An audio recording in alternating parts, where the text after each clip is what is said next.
I've always been skeptical about family gatherings, especially in the early stages of a relationship.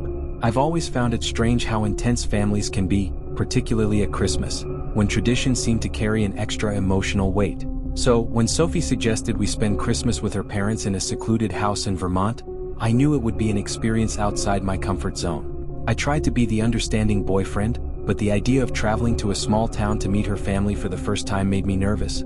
However, Sophie was so excited and I didn't want to disappoint her. She was charming, affectionate, and our relationship seemed to be going well, so I thought, maybe I'm overreacting. The trip to Vermont was long. When we finally arrived, Sophie's parents' house was even more impressive than I expected. It was a large wooden house, with numerous glass windows offering a stunning view of the snow-covered mountains.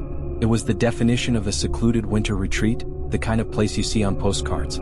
Sophie was visibly excited and dragged me inside, where her parents were already waiting at the door. Sophie's father, a tall man with graying hair and a stern look, greeted me with a firm handshake but no smile.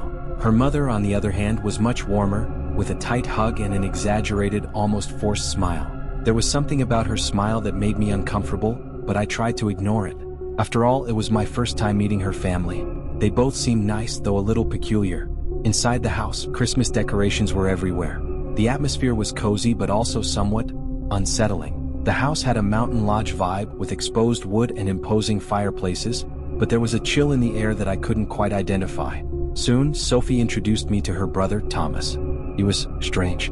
Not in a malicious way, but his presence was unsettling. He wore a plain t-shirt that showed off his tattooed arm and had an old-fashioned bowl cut. I couldn't shake the discomfort I felt around him. His eyes seemed to always be watching me, evaluating every move I made. I tried to be polite, but Thomas's awkward silence didn't help. During dinner, the atmosphere continued to feel off. The food was good, but the conversation was forced.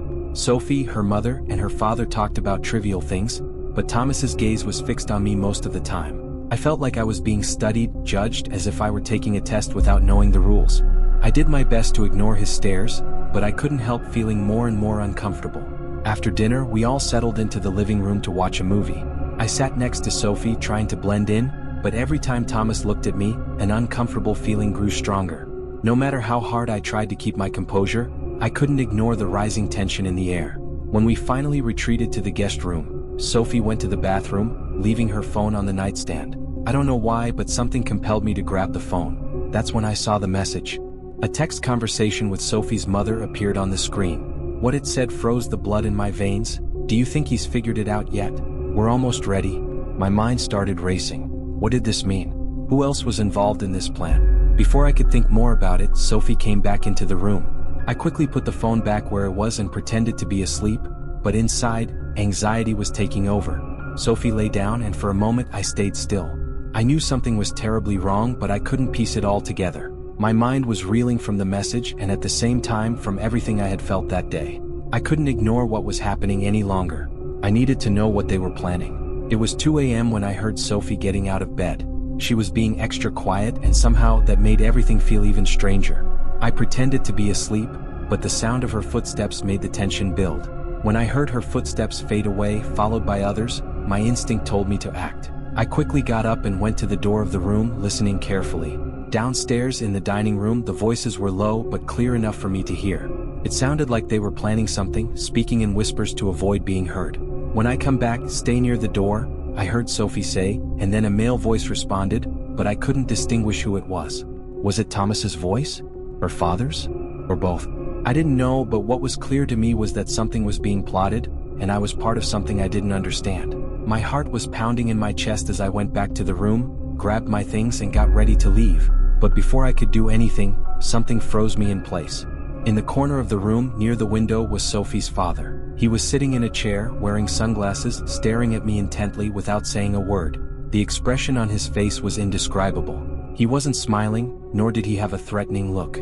He was simply watching me, waiting for me to react. That moment was the breaking point. I screamed, more out of panic than anything else, and ran to the car. I didn't hesitate for a second. I started the car and sped down the road, quickly leaving the property. When I finally stopped at a gas station on my way home, I grabbed my phone. There was a message from Sophie. "Where did you go? What happened?" I didn't know what to reply. I didn't know what had happened or what was going on with that family. I didn't know if Sophie was part of some sinister plan or if she was being manipulated. The only thing I knew was that I wasn't willing to stay there any longer to find out. I got home and after a while I sent a message to Sophie. Anxiety gnawed at me from the inside, and I knew I needed some kind of response, anything to calm my mind. But at the same time, a sense of discomfort, almost paralyzing, settled within me. What had happened in that house? What was Sophie's family planning? I was in shock, but I couldn't ignore what my instincts were telling me. I don't know what your family is planning, but I don't want to be a part of it. Don't contact me anymore. If you do, I will report it. It was a short, direct message with no frills. I didn't know who to trust anymore, and the idea of being involved in something so dark made me question my own sanity. But as I sent the message, a part of me wondered if I was overreacting. Maybe it was just a big misunderstanding, a confusion. After all, the way Sophie's father had looked at me, that vacant, almost bored expression, could be explained as something completely innocent, right? And the conversation I overheard in the dining room? Well, I was already a little paranoid. My fingers hesitated for a moment before hitting send, but I did it. When the message was sent, a temporary relief washed over me, as if I was finally taking control of the situation. However, that relief was quick and fleeting. After some time, the silence settled in. I waited for a response, but nothing came. Minutes passed, then hours. Finally, before going to sleep, I checked my phone once more, feeling the weight of my decision. Nothing. I was starting to believe that Sophie wouldn't respond, and maybe that was for the best for both of us. I lay down, my eyes heavy, trying to rest from the tension I had built up. But just before closing my eyes, a notification appeared. Message from Sophie, "Are you still in town?" I was taken aback. I didn't know if I should reply. I was trying to distance myself, but the mere mention of being in her town made me feel that something was wrong. It was as if she was trying to find me, or worse, as if she was warning me. I didn't want to be a part of this anymore, but a part of me couldn't help but wonder what she was trying to say. So I decided to reply. "Yes, I am. Why?" The phone vibrated almost immediately. Sophie's response was as simple as it was unsettling. "You should have stayed." Those words echoed in my mind, leaving me with a sense of dread. For a moment, the idea that everything I had witnessed at that house could have just been a disturbed fantasy crossed my mind. But then I realized that something was wrong, very wrong. What did she mean by that? Why ask me that now, after everything I had gone through? The words "you should have stayed" didn't make sense. I tried not to freak out. But I don't know why, a part of me that had been trying to ignore the signs suddenly rose up. I started noticing small details that bothered me more than they should have. The way she had written, the cold tone, the fact that she had never been so direct before. The moment I started pondering this, another alarm went off in my head. I got up, determined to check the security cameras in the house, something I rarely did. I lived in a quiet neighborhood with little movement.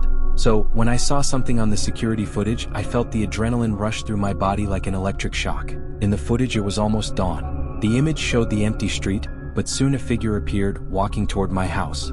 It was a tall man, hooded, with a rigid and controlled posture.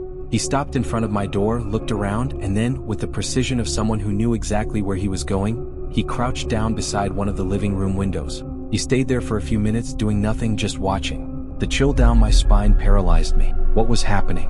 Who was that man? And what did Sophie know about him? The moment I began trying to piece things together, my phone vibrated again. I looked at the screen and Sophie's message took my breath away. "Don't panic, but he's at your house." I froze. Fear gripped me and the doubt turned to terror. How did she know? I was seeing the man now.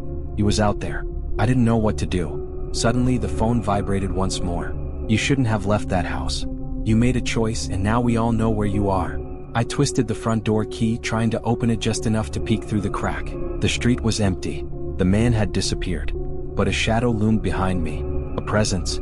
Before I could turn, the door was shoved open forcefully. I stumbled backward, falling to the ground. In front of me, the hooded figure entered, but now he wasn't alone. Standing beside him was Sophie. But her eyes were empty, devoid of emotion. She wasn't smiling, she didn't seem worried. She stared at me with a vacant expression, as if waiting for me to understand something. "You should have stayed," she said, her voice disturbingly calm. And then everything clicked into place. What I had thought was just a strange family was more connected to me than I could have ever imagined. I didn't know if it was more terrifying that Sophie had involved me in this, or the fact that she had never intended for me to leave that house alive. The last thought that crossed my mind before everything went dark was, I should have never asked about her family,